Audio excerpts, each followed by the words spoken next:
Raskolnikov goes to meet with Portfire to confess. Portfire and him get to talking. Portfire reveals that Nick had already confessed to the murder. Portfire then reveals that he knows Raskolnikov is the murderer. He also says that he doesn't want to arrest Raskolnikov, he wants Raskolnikov to confess.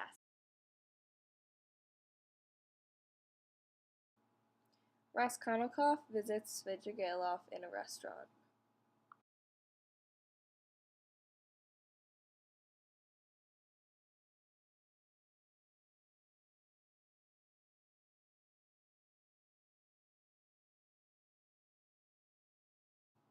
Raskolnikov also threatens to kill Svidrigailov if he ever tried to meet Dunya again.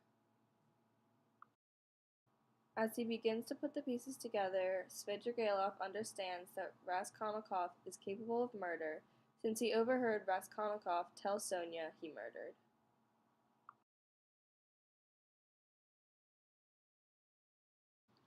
Svidrigailov explains to Raskolnikov that he often has wondering eyes towards younger women.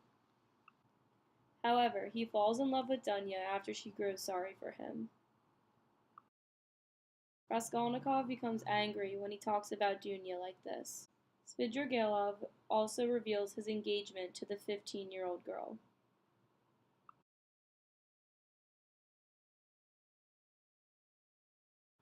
Raskolnikov becomes too disgusted and leaves.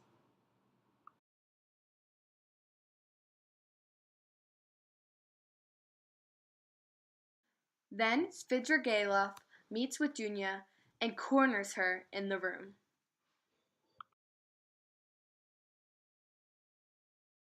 He tells Dunya that he overheard Sonia and Raskolnikov talking about how Raskolnikov murdered the two women. He backs this up with Raskolnikov's theory about himself. Dunya tries for the door, and then, when she realizes that she won't be able to escape, pulls a gun on Svidrigailov.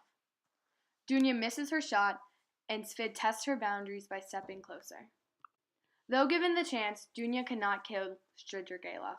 And then he asks, will he ever love her? She responds by saying no, never. He gives her the keys to leave, and then picks up the gun she left behind.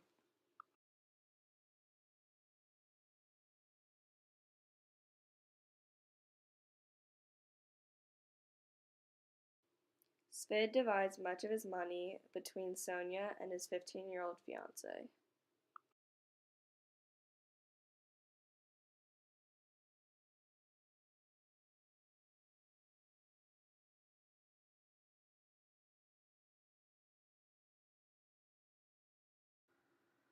Svidrigailov goes to Sonia and gives her 3,000 rubles.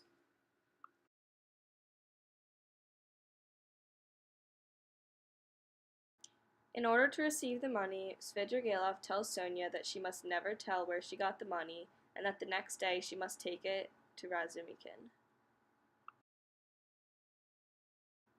Svidrigailov visits his 15-year-old fiancée and gives her 15,000 rubles.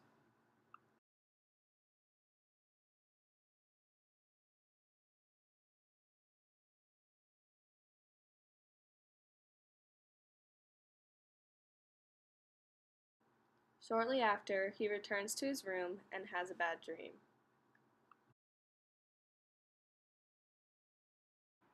In his dream, he finds a little girl who represents innocence and purity.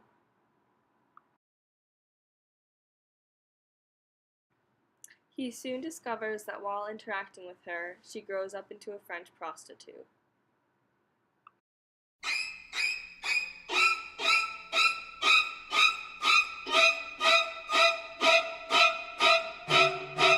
With this, he realizes how much of a monster he is. Before taking any action, he approaches a man and says if anyone asks, he's going to America. With that, he pulls out a gun and kills himself. In the arms of an angel.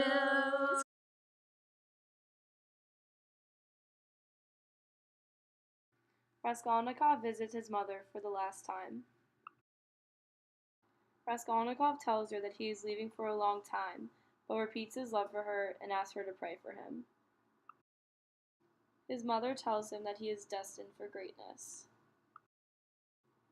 They say goodbye, and they'll never see each other again. Raskolnikov returns to his room to find Dunya there. Dunya explains that she is proud of Radia for going to confess his crime. Radia does not admit to crime, but only to his baseness and incompetence, and that he should suffer.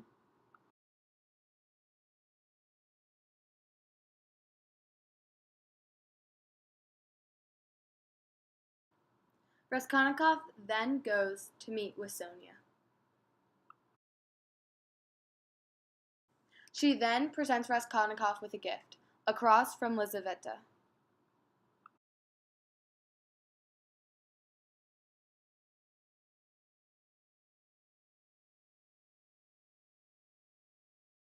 Sonia gets ready to go with Raskolnikov to Porfiry, but Raskolnikov says he wishes to go alone.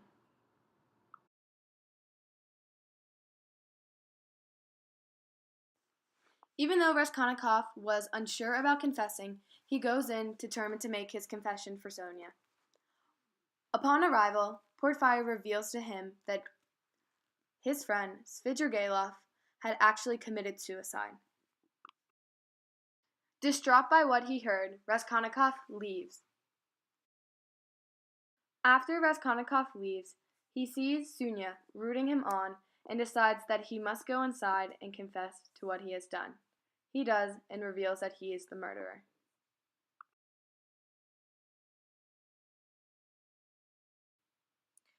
In court, Raskolnikov confesses and the trial goes over well.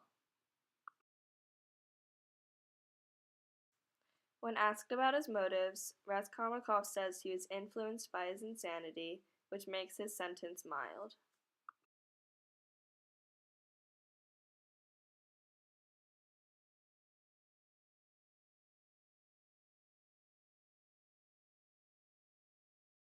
The judge then determines his punishment, finalizing an 8-year sentence to Black Eagle Prison in Siberia, Russia. Being the masochist he is, Raskolnikov felt he deserved more years.